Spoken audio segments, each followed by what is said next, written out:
Guys, hari ini gue mau nge-review salah satu reksadana yang menurut gue sangat menarik banget karena returnnya itu bisa sampai 80% guys. Ya, yaitu BNP Paribas Solaris. Nah, BNP Paribas Solaris ini bagaimana sih? Apakah bagus dengan return sebesar itu? Penasaran? Temukan jawabannya setelah yang satu ini.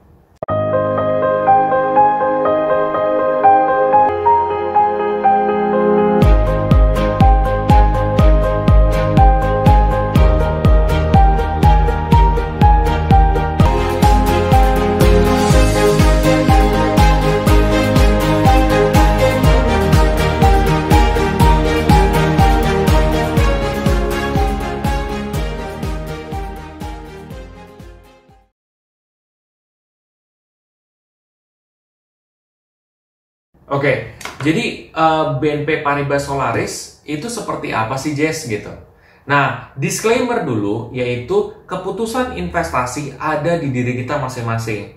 Hari ini di video ini gue hanya mengungkapkan pendapat gue saja gitu loh. Balik lagi, semua keputusan investasi ada di kalian, bukan di gue. Jadi anggaplah gue sebagai input aja dan kalian riset lagi lebih dalam soal reksadana ini. Oke. Langsung kita mulai aja. Gue biasanya kalau nge-review reksadana itu dimulai dari reputasi. Reputasinya kayak gimana sih? Reputasinya yang pertama adalah menurut pendapat gue itu sudah terkenal ya. Karena BNP Paribas Solaris ini merupakan reksadana yang memang sudah sepuh juga gitu loh. Sudah lama juga. Dan untuk manajer investasinya sangat berkesan banget buat gue. Karena dulu pertama kali gue beli reksadana di Bareksa ya, itu produk dari BNP Paribas gitu. Jadi produk dari BNP Paribas ini, jadi gue tuh udah kenal banget gitu loh dengan produknya BNP Paribas gitu, karena udah 4 tahun atau 5 tahun lalu gitu loh gue beli gitu loh, seperti itu. Dan itu dari segi reputasi ya, jadi memang udah sepuh dan dia udah bisa bertahan, berarti udah cukup lumayan oke nih gitu. Terus kalau reputasi kan kalian bisa lihat juga tuh kelolaan rata-rata reksadananya gimana. Di saat-saat seperti ini sih kelolaannya oke-oke aja gitu loh. Secara return dan kinerja 1 tahun terakhir rata-rata sih oke gitu loh yang dikelola sama manajer investasi ini. Nah mungkin ketika kalian nonton video ini di kedepan hari ya, atau mungkin udah lama jaraknya dibandingkan video ini, kalian coba cek deh reputasinya dengan cara kalian lihat di Google ya, terus cek ada warning dari OJK apa enggak. Kalau memang tidak ada warning dari OJK, ya nggak apa-apa, bagus berarti. Seperti itu sih, itu yang mesti kalian cek. Itu dari segi reputasi. Kedua, dari segi AUM atau Asset Under Management. Asset Under Management, nama lainnya adalah dana kelolaan pada reksadana. Jadi setiap reksadana itu punya dana kelolaan yang berbeda-beda. Ada yang tinggi dan ada yang rendah. Dana kelolaan yang tinggi menurut pendapat gua itu adalah dana kelolaan yang sudah di atas dari 100 miliar ya. Nah, di sini dana kelolaan dari BNP Paribas Solaris ini itu adalah 1,1 triliun. 1,1 triliun. Artinya sudah lebih daripada 100 miliar. Nah, berarti di sini sudah bagus gitu loh. Ya, sudah bagus karena udah melebihi dari 100 miliar, bahkan ini udah 1,1 T gitu kan. Artinya apa? Artinya bahwa banyak orang yang percaya terhadap reksadana ini. Karena ngapain mereka taruh duit banyak ada di situ kalau misalnya mereka nggak percaya gitu. Nah, di sini tingkat kepercayaan berarti tinggi guys gitu, dibuktikan dari AUM-nya itu tinggi. Itu dari aspek kedua. Yang ketiga, gue biasanya nilai daripada kinerja masa lalu guys. Kinerja masa lalu itu sangat penting banget ya untuk kita lihat juga selain daripada dua faktor tadi. Nah di sini untuk 1 tahun terakhir ya, untuk 1 tahun terakhir itu 80,33%. Gede banget guys gitu. Karena biasanya gue kan udah pengalaman nih invest reksadana udah bertahun-tahun. Itu dalam kinerja setahun terakhir itu paling mentok juga di 13%, 15%, itu reksadana saham loh. Mentok segitu. Terus tiba-tiba sekarang setahun 80% Pak. Ini sama aja kayak kinerja reksadana tuh dalam kurun waktu 3-5 tahun. Ya jadi gue ngerti sih kenapa ini bisa 80%, gue ngerti. Karena konteksnya gini, kita udah melalui pandemi nih. Dan kita belum selesai di pandemi nih. Itu kan kita sempat turun banget drastis kan. Gue pernah ngomong di video tuh beberapa kali dan sering banget, ketika lagi turun itu tuh saatnya untuk invest karena nanti bakal lonjakannya lebih tinggi. Dan benar apa kata gue, lonjakan itu bisa sampai 80% Pak. Naiknya itu 80%. Jadi jangan kaget tiba-tiba kok sekarang return 80%, ternyata tahun depan returnnya itu nggak sampai 80%. Of course gitu loh. Bisa jadi tidak sama dengan tahun ini gitu. Karena kan pandemi nggak terus-terusan ada gitu, dan turun juga nggak mungkin seturun pandemi gitu waktu awal kayak gitu. Jadi kemungkinan untuk dapat return 80% lagi ya bisa jadi, tapi bisa jadi tuh tidak, kemungkinannya tidak, tapi mungkin returnnya masih lumayan gitu, masih ada kemungkinan buat kesana seperti itu. Tapi ya jangan lo berharap buat tiap tahun tuh bakal untung 80%, cuman dalam kondisi pandemi aja dia lagi melewati fase ini gitu loh. Nah itu dari 1 tahun terakhir yang gue bedah. Lalu kita lihat dari 3 tahun terakhir itu 5,65%, 5 tahun 23,89%. Nah di sini pasti lo bertanya, lo kok ini makin panjang durasinya itu makin makin turun gitu loh keuntungannya. Karena ketika lo tarik 5 tahun itu tuh ngelewatin yang kurva turun itu loh, yang sempat pandemi awal itu turun banget gitu.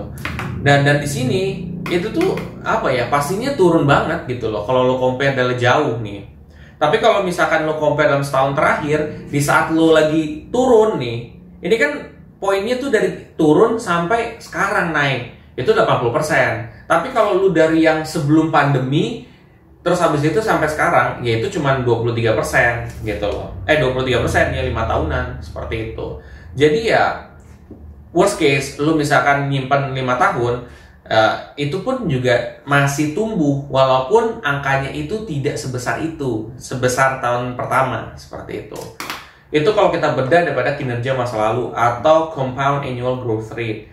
Lalu kita bisa bahas lagi dari drawdown. Drawdown ini sebenarnya adalah penurunan maksimum yang pernah terjadi pada reksadana ini, entah 1 tahun, 3 tahun, 5 tahun, 10 tahun. Tergantung nih, lo pencet di aplikasi Bibit itu yang mana? Setahun, 3 tahun, 5 tahun, 10 tahun. Seperti itu. Kalau setahun, ya di sini itu adalah minus 14,84%. Nah di sini kalau dalam keadaan normal minus 14% itu sangat gawat ya. Menurut gue gawat ya. Tapi kalau lu ingat ini pandemi dan kita melewati pandemi, itu tuh kecil gitu. Bahkan kan sebenarnya sebelum ini lagi drawdown-nya itu bisa sampai 40% gitu. Karena kan kita melewati pandemi. Kalau kita melewati pandemi berarti penurunan yang pernah terjadi itu parah banget pastinya. Tapi naiknya juga hasilnya lebih lagi gitu loh. Kan udah terbukti kan berdasarkan sejarah seperti itu. Ya kayak gitu. Jadi menurut gua angka segini ya wajar. Karena kita melewati fase pandemi seperti itu.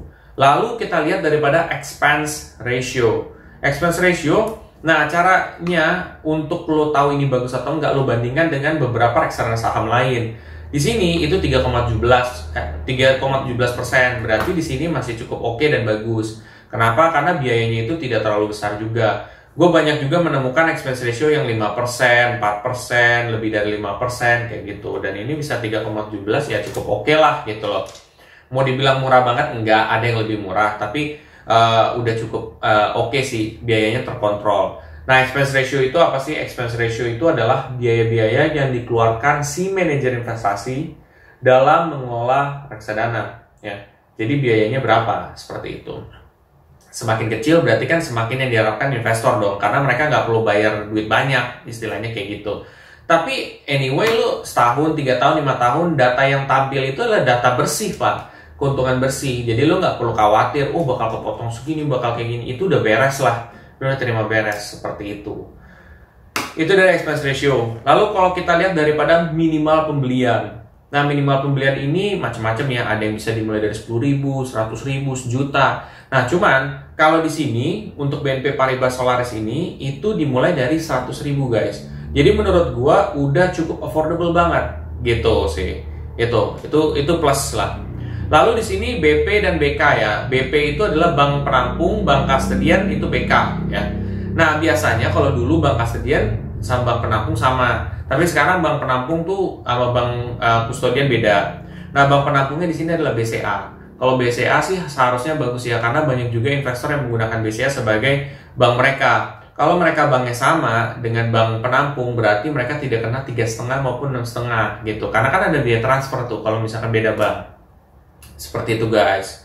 Jadi itu diuntungkan. Tapi kalau misalkan lo banknya misalkan BNI, CIMB, lo terus ke bank penampungnya BCA, berarti lo kena 3,5 maupun 6,5 gitu. Itu sih sebenarnya poinnya. Lalu ada yang terakhir adalah alokasi aset. Nah, alokasi aset tuh kita pengen tahu kira-kira asetnya tuh kayak gimana sih gitu. Lebih banyak proporsinya kemana? Ya seperti yang lo tahu, kalau reksadana saham itu pasti akan lebih banyak proporsinya itu di saham, 87% di saham. Terus di sini berdasarkan data 12% di pasar uang. Seperti itu guys. Jadi menurut gue overall sih ya apa ya, memang bagus untuk saat ini. Tapi kan kita nggak tahu ya tahun depan seperti apa, 4 bulan ke depan itu seperti apa. Karena yang mesti kalian tahu adalah data saat ini ya data saat ini. Data 4 bulan lagi itu bisa berubah, data 5 bulan lagi bisa berubah. Nah, solusinya adalah kalaupun ya kalian membeli reksadana ini, please cek per kuartal atau cek 4 bulan sekali. Lo lihat nih, kira-kira AUM-nya naik ataupun turun. Kalau turun seberapa turun gitu, drastis apa enggak? Karena AUM yang udah terlalu kecil itu bisa di warning sama OJK guys. Kalau nggak salah itu sekitar 15 miliar atau 20 miliar atau ada yang 10 miliar itu tuh udah di warning sama OJK.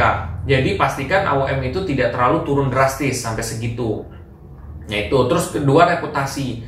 Reputasinya gimana? Apakah OJK pernah nge-warning atau OJK pernah apalah, itu bisa menjadi salah satu faktor juga tuh yang harus kalian perhitungkan. Nah karena sebagus-bagusnya reksadana gitu, kita kan nggak pernah ada yang tahu ke depan tuh kayak gimana. Kayak lo punya satu perusahaan lo bagus saat ini, tapi kan ternyata 4 bulan lagi bisa ada suatu kejadian, ada rumor yang bikin perusahaan lo jatuh.